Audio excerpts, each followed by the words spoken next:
Welcome to my first devlog. Before I start with the game itself, I will give you some background to it. This won't be a regular series. I will only make a video when I have made some progress. Chances are small that this game will be released. But if there are plenty of people asking for it and I actually create something publishable, I will make the last step and create a Steam game out of it. Since the target audience is myself, the only requirement is that it runs on Windows.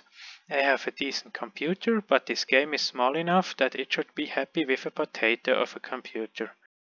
The game is programmed with pygame in PyCharm. I use that language and that library because it is simple to use. One of the main focuses of this game will be to put a focus on making a good structure. But I guess all people who start the program say that. Compared to my previous projects, this is the first time I really implement classes. Also, I try to not mind restructuring the code after I already spent hours on coding it. So far that part is going well. I even use GitHub as a versioning system. And now let's go to the actual game.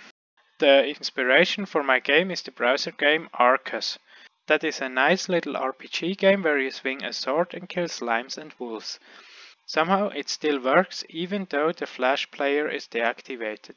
If you know Arcus, then you will probably see the similarities when my game is finished. At the moment nothing more than walking around is implemented, so the commonalities are currently pretty small.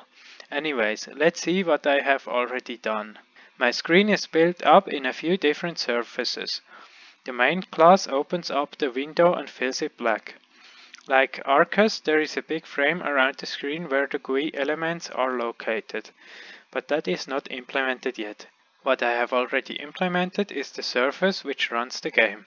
This is built up from several parts. There is a map. This map reads numbers from a text file and inserts the respective tile from an image. Another part is the camera. The camera is normally centered around the player. The camera looks at where the player is. Then it calculates which tiles are visible on the screen, and then it draws them onto the game surface. If I make the camera think that the screen is smaller than it actually is, then this process is pretty visible. That red line is what the camera thinks the size of the screen is. Here you can see how each tile is drawn when they are needed. The player currently only calculates the movement and draws the sprite. It has an array for each direction the creature is facing. This is currently not necessary, but I plan on making a bit of a better protagonist than this squirmy snake. By the way, did I already tell you that the player can run and slow down? The reading of the keyboard strokes is done in a separate class. Obviously, the movement is done by either WASD or the arrow keys. But there is a little improvement I did. When the left and the right key is pressed at the same time and you let go of the arrow key in which direction you are running, then it runs into the other direction. This implementation is pretty simple, but I had to think for a while until I came up with that solution. When you let go of the key, it basically just checks if the other key is pressed, and if it is, then the player moves into the other direction. Until I implemented it myself, I never noticed that in Arcus, when you press both keys, the game always prioritizes the same direction. In my case, the key which was pressed later has the priority.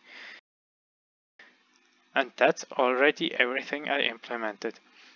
The next step I need to do is to add collision detection, but I'm still unsure on how I will implement it. But I'm sure I will come up with something useful. Goodbye and until next time.